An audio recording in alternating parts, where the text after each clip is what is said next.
നമസ്കാരം. ഇന്ന് 2024 ജൂൺ 1 ശനി. ദേശാഭിമാനി മുഖപ്രസംഗം. അവതരണം രമ്യ മനോജ്. വോട്ടെടുപ്പിന് തിരശ്ശീല വീഴുമ്പോൾ 7 ഘട്ടമായി 1.5 മാസത്തോളം നീണ്ട 18ാം ലോക്സഭാ തെരഞ്ഞെടുപ്പിന്റെ വോട്ടെടുപ്പ് ശനിയാഴ്ചയോടെ പൂർത്തിയാകും. ചൊവ്വാഴ്ചയാണ് വോട്ടെണ്ണൽ. 2.5 മാസത്തോളമാണ് തെരഞ്ഞെടുപ്പിന്റെ പ്രചാരണ കാലയളവ് നീണ്ടത്.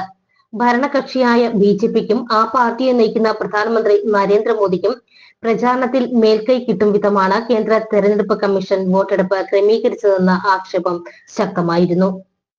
ജൂൺ 4-ന് വോട്ടെണ്ണൽ നിശ്ചയിച്ചപ്പോൾ ലോക്സഭാ തെരഞ്ഞെടുപ്പിനൊപ്പം വോട്ടെടുപ്പ് നടന്ന സിക്കിം, അരുണാചൽ നിയമസഭകളുടെ കാലാവധി ജൂൺ 2-ന് അവസാനിക്കുമെന്നത് കമ്മീഷൻ മറന്നു. അബദ്ധം ബോധ്യപ്പെട്ടപ്പോൾ ഈ 2 സംസ്ഥാനങ്ങളിലെ വോട്ടെണ്ണൽ മാത്രം ജൂൺ 2-ലേക്ക് മാറ്റി. മോദിക്കായി തെരഞ്ഞെടുപ്പ് ക്രമീകരിക്കുന്ന തിരക്കിൽ 2 സംസ്ഥാനത്തെ നിയമസഭകളുടെ കാലാവധി എപ്പോൾ അവസാനിക്കുമെന്നത് പോലും പരിശോധിക്കാൻ കമ്മീഷൻ മെനക്കെട്ടില്ല എന്നതാണ് വസ്തുത.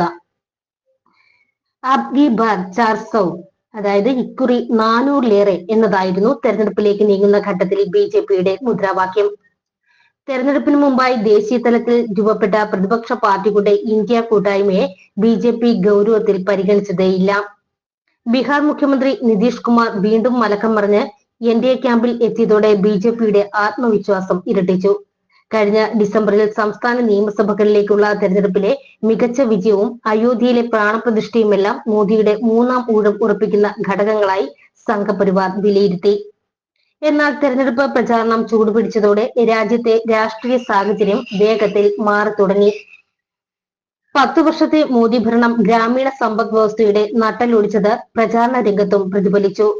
തൊഴിൽ രഹിതരായ യുവാക്കളും കർഷക സമരത്തിലൂടെ സംഘടിതരായ കർഷകരും കോവിഡ് സൃഷ്ടിച്ച പ്രതിസന്ധിയിൽ നിന്ന് ഇനിയും കരകയറാത്ത ചെറുകിട കച്ചവടക്കാരും സംരംഭകരുമെല്ലാം മോദി ഭരണത്തിനെതിരായ അഭിപ്രായ രൂപീകരണത്തിൽ കണ്ണികളായി. അയോധ്യയിലെ പ്രാണപ്രതിഷ്ഠയും മറ്റും പ്രചാരണ രംഗത്ത് പിന്നോക്കം പോയി. വിലക്കയറ്റം, തൊഴിലില്ലായ്മ, അഗ്നിപഥ് പദ്ധതി, ഇലക്ട്രൽ ബോണ്ട് അഴിമതി തുടങ്ങിയ വിഷയങ്ങൾ ജനങ്ങൾ ചർച്ച ചെയ്തു തുടങ്ങി. 1ാം ഘട്ട വോട്ടെടുപ്പ് കഴിഞ്ഞതോടെ ബിജെപിയും മോദിയും അപകടം മണത്തു.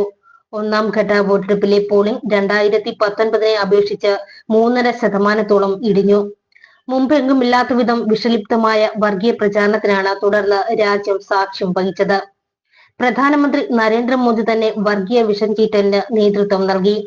ന്യൂനപക്ഷമായ മുസ്ലിങ്ങളെ ശത്രുപക്ഷത്ത് നിർത്തിക്കൊണ്ട് ഭൂരിപക്ഷ ഹിന്ദു വോട്ടുകൾ നേടുകയായിരുന്നു ലക്ഷ്യം. 2ാം ഘട്ട വോട്ടെടുപ്പിന് മുമ്പായി രാജസ്ഥാനിലെ ബൻസ്വാഡയിലാണ് മോദി തന്റെ തീവ്രമായ മുസ്ലിം വിരുദ്ധ പ്രചാരണത്തിന് തുടക്കമിട്ടത്. പ്രതിപക്ഷ കൂട്ടായ്മ അധികാരത്തിൽ എത്തിയാൽ ഹിന്ദു സ്ത്രീകളുടെ താലിമാല പോലും പൊട്ടിച്ച് മുസ്ലിങ്ങൾക്ക് നൽകുമെന്ന് പറയാൻ മോദി മടികാട്ടിയില്ല.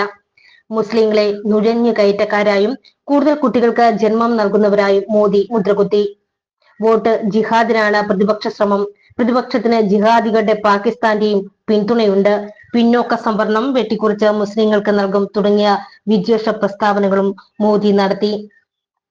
അരവിന്ദ് കെജ്രിവാളിന് സുപ്രീം കോടതി ഇടക്കാല ജാമ്യം അനുവദിക്കുക കൂടി ചെയ്തതോടെ സംഘപരിവാർ തങ്ങളുടെ വർഗീയ പ്രചാരണം കൂടുതൽ തീവ്രമാക്കി. മോദിക്കൊപ്പം വർഗീയത വിളമ്പാൻ യോഗിയും അമിത്ഷായും ഹിമന്ത സമ്മയുമെല്ലാം ചേർന്നു. വർഗീയ ജൽപ്പനങ്ങൾക്കൊപ്പം താൻ ദൈവത്തിന്റെ അവതാരമാണെന്ന് പോലും മോദി പറഞ്ഞു. ഗാന്ധി സിനിമ ഇറങ്ങിയതിനു ശേഷമാണ് മഹാത്മാഗാന്ധിയെ ലോകം അറിഞ്ഞതെന്ന പരാമർശവും ഉണ്ടായി. രാഷ്ട്രീയ സംവാദത്തെ ഇത്രത്തോളം തരം താഴ്ത്തിയ മറ്റൊരു പ്രധാനമന്ത്രിയില്ലെന്ന് മുൻ പ്രധാനമന്ത്രി മൻമോഹൻ സിംഗിന് പോലും പറയേണ്ടതായി വന്നു. എന്തായാലും ഇത്രയധികം വർഗീയവും വിഷലിപ്തവുമായ പ്രചാരണം ഇതിനു മുമ്പ് ഉണ്ടായിട്ടില്ല എന്നത് തീർച്ച. തെരഞ്ഞെടുപ്പിൽ വർഗീയത പറയുന്നതും മതത്തിന്റെ പേരിൽ വോട്ട് ചോദിക്കുന്നതും പെരുമാറ്റച്ചട്ടത്തിന്റെ നഗ്നമായ ലംഘനമാണ്. എന്നാൽ മോദിയുടെയും മറ്റ് സംഘപരിവാർ നേതാക്കളുടെയും ചട്ടലംഘനത്തിനെതിരായി തെരഞ്ഞെടുപ്പ് കമ്മീഷൻ ഒരു നടപടിയും സ്വീകരിച്ചില്ല. തെരഞ്ഞെടുപ്പ് കമ്മീഷനടക്കം ഭരണ സംവിധാനം അപ്പാടെ മുമ്പൊരിക്കലും ഇല്ലാത്ത വിധം ഭരണകക്ഷിക്കൊപ്പം നിന്ന തെരഞ്ഞെടുപ്പാണ് ശനിയാഴ്ചയോടെ പൂർത്തിയാകുന്നത്. ജനാധിപത്യത്തെ ഞെരിച്ചുടയ്ക്കുന്ന സംഘപരിവാർ നിസ്സംസതയ്ക്ക് തക്കതായ മറുപടി രാജ്യത്തെ 100 കോടിയോളം വോട്ടർമാർ നൽകുമോ എന്ന് ചൊവ്വാഴ്ച അറിയാം. ദേശാഭിമാനി മുഖപ്രസംഗം ഇവിടെ പൂർണ്ണമാകുന്നു. നന്ദി, നമസ്കാരം.